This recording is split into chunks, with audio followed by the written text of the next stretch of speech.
Hello, and welcome to today's tutorial. Today, I'll be doing a test lava base. Frequently while watching other channels, I hear people talk about how during testing they discovered this and that. I've always been curious as to how the mistakes turned out, as sometimes mistakes can actually be an effect that I desire in my piece. Here for you today is a complete test of new ideas and techniques I haven't attempted yet while I make a lava base. Hopefully you get something out of this video. Enjoy! We start by ripping chunks of cork sheet apart to form a wide chasm on the base.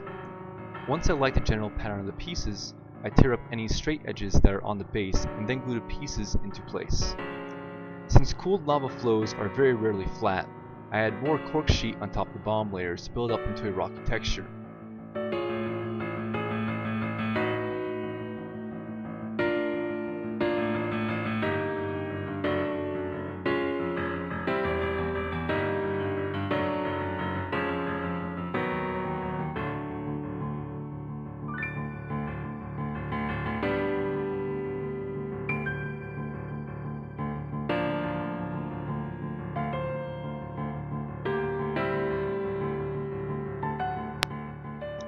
Here is one of the more minor mistakes I made.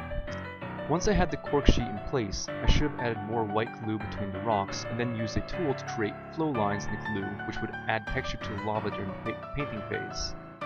Since I did not do this, the painted lava towards the end of the video appears very flat to me despite shading in the contours with the paint.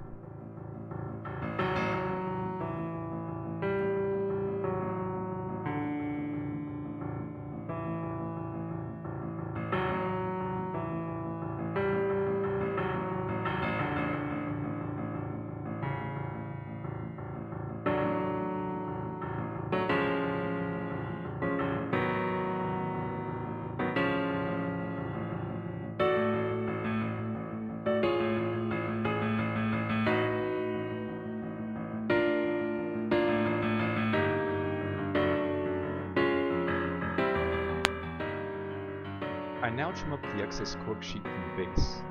I use a base as a guide to shear off any cork that overhangs the edge. This has resulted in a very clean look to the piece, which I like. I've seen many other people allow the cork to overhang, and it's definitely a stylistic choice. For me, I enjoy the smooth edge effect and will very likely be keeping this with other lava bases I create.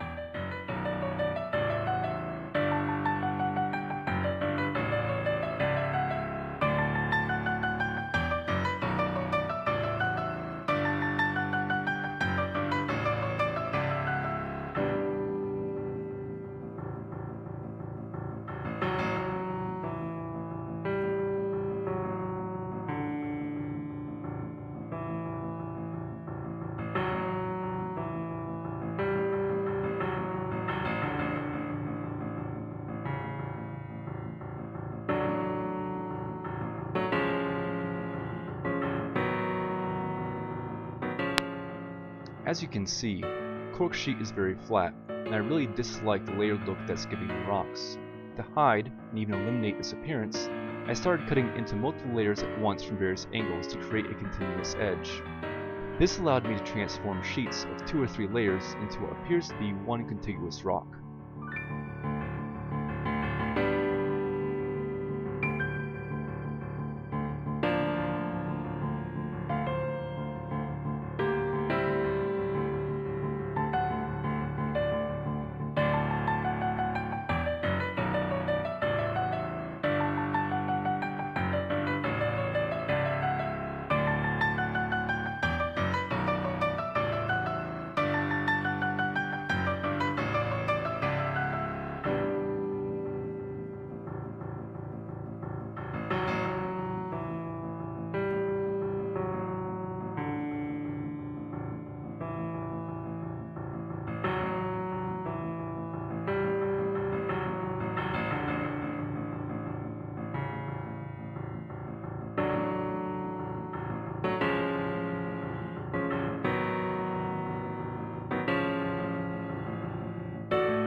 I picked up this primer at the local hobby shop because it comes in a large 8-ounce bottle.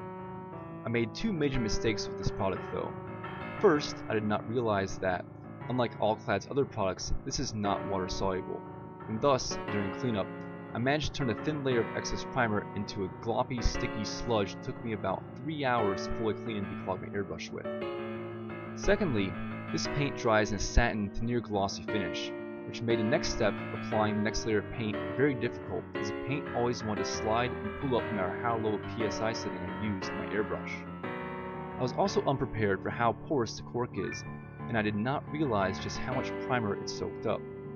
I would use up nearly twice as much paint as I would have expected from a similar surface area of an actual miniature.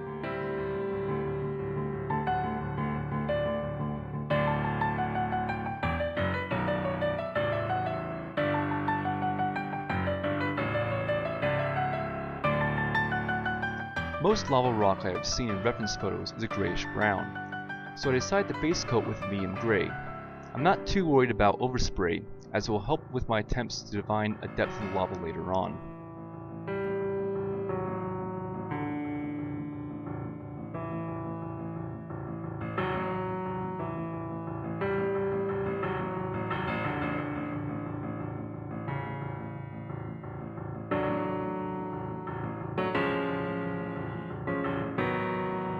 Here, I'm ensuring I get all the under edges coated with the gray. It will be very bizarre if the underside of a rock is a much lighter color than the top side of a rock, since, from a miniature's perspective, all light is coming from the top down, and therefore the bottoms of things should be much darker shade than the top.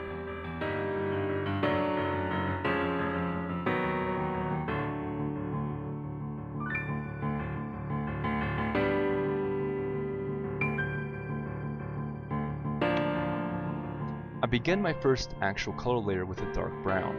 I'm only really concerned with getting the undersides and bottommost edges of the rocks with this color, as we will shade up to a light brown later. Since I did not have a medium brown handy, I mixed my dark brown with a light brown in a 1-to-1 ratio. This turned out slightly darker than I would have liked, but the beginnings of the highlight are starting to take effect with this medium shade I created. Finally, I finished up a near top-down spray of my light brown to complete the highlight effect. It's not that apparent due to glare on the camera, but the shade contrast was very significant at this point, and I actually was half tempted to knock it down with some kind of a wash.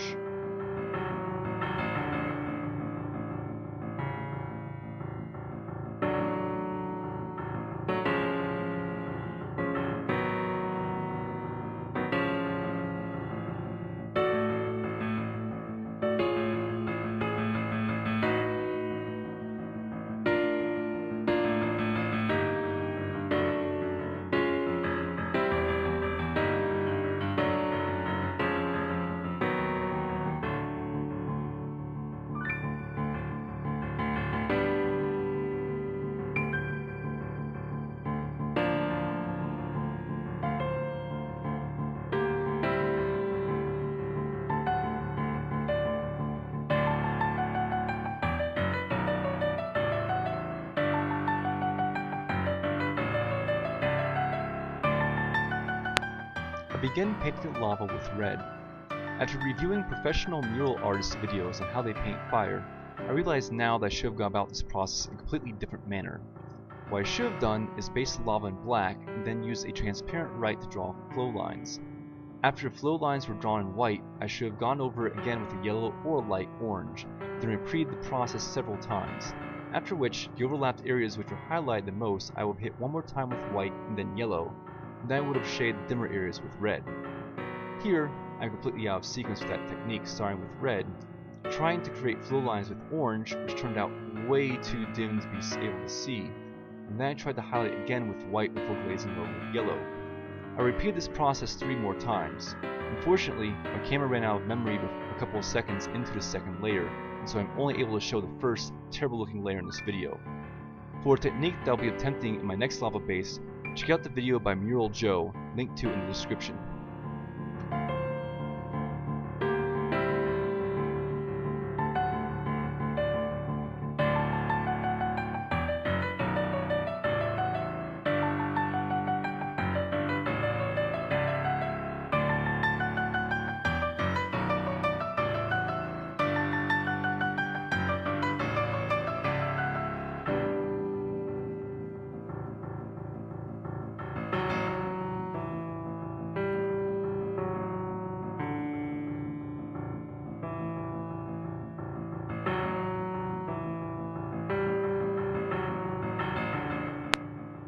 One of the few things that I got right was pre-shading my OSL with white before hitting it with yellow.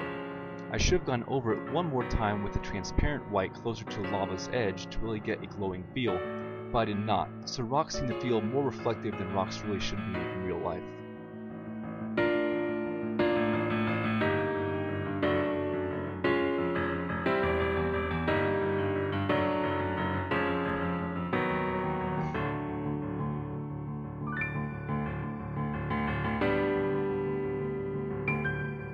To seal in the paint, I coated with a matte coat.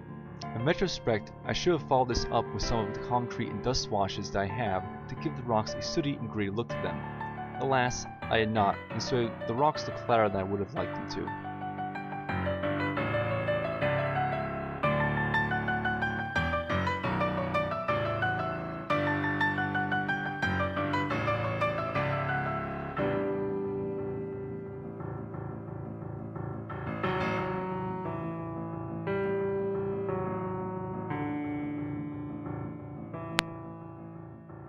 Here I am working with Secret Weapon Miniatures water effects. I've used this product many times before, but in a much smaller area. Having never used it in an area this big, I was surprised by how much it shrank and pulled at the edges compared to when I used it on a smaller base. In the end, the water effect did its job a bit too well, and gave the lava an extremely glossy feel that I was not wanting. Next time, I'm going to go over the lava and perhaps even the OSL with a satin finish instead.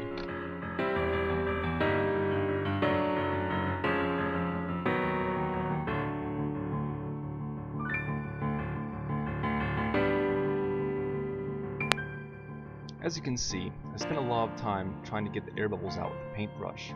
In the end, I decided more water would be more effective towards the end than it would be just trying to spray out the paintbrush. And it worked, but the water was very thick for the final product.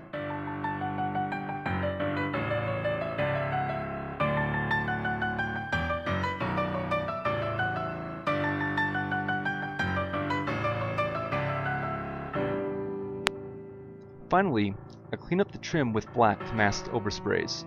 Again, I made a mistake in doing this as I did it after the lacquer coat, when I should have done it before to allow the lacquer coat to protect the paint against wear and tear during gameplay.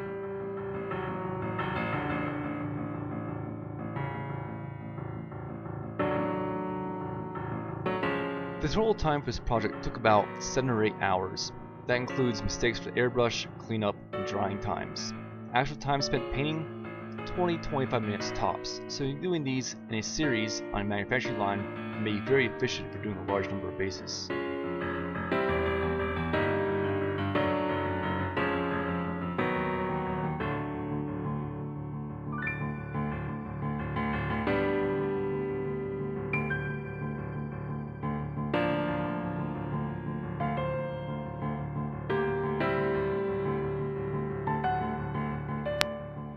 And here's the finished product. To be honest, I'm not happy with the end result, but I am glad that I learned the lessons I did. When I do another lava base in the future, I'll definitely make the changes I noted here and hopefully have a much better end result because of it. Thanks for watching. Like, share, and subscribe.